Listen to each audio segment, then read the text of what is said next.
back to the YouTube channel. For those of you who are new to the channel, my name is Cobie. I'm a photographer here at Cobie Photography, and on this channel, what you'll find is mostly obviously photography videos. So you'll see a lot of tips and tricks, like this video right here.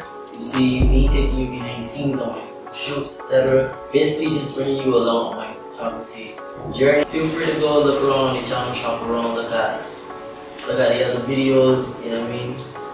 Feel free to do what you like. You know what I mean? Feel free to settle down, make yourself at home, subscribe, turn the post notifications on, and drop some likes on these videos. And for those of you who are already subscribed, welcome back. Hope you are all having a great day so far. Let's jump into the video.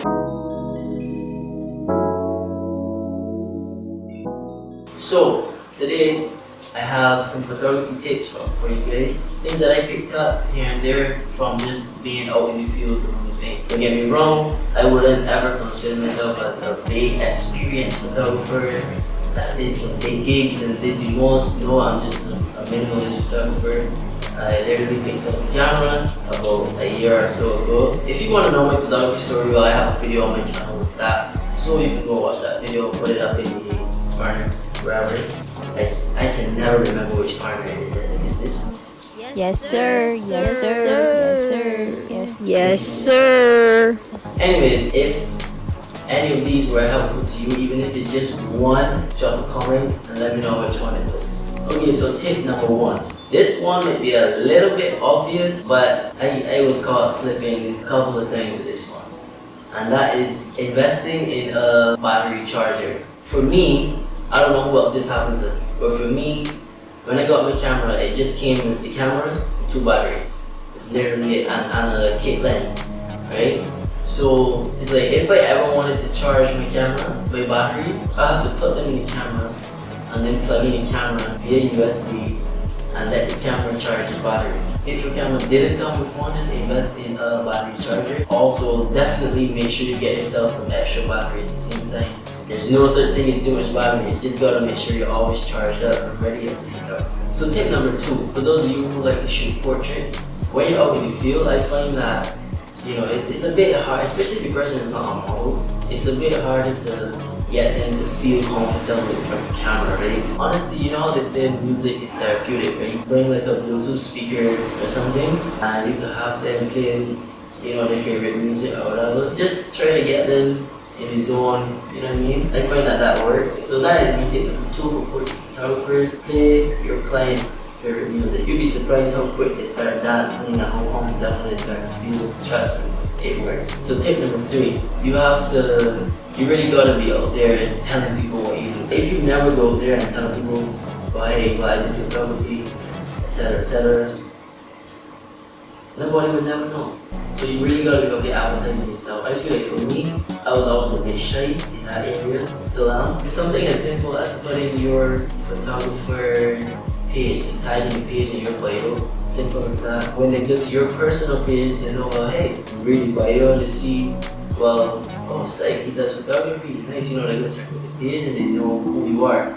So tip number four. This one is one that kind of had me a bit baffled at first, and it still does, but that is figuring out what you are going to charge for certain shoots. Things that go through my head is, okay, alright, is my work really worth what I charge, or is it too much, or do I charge too little?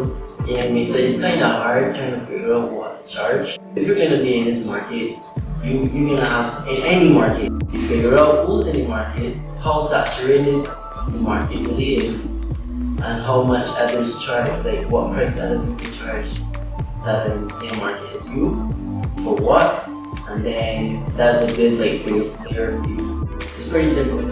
If you do work at this level, charge at this level. If you do work at this level, charge at this level.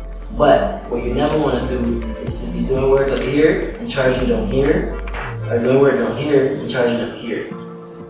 Honestly, it seems so simple, but you really gotta study the market and understand who charges what they have, what they give for what they charge, etc.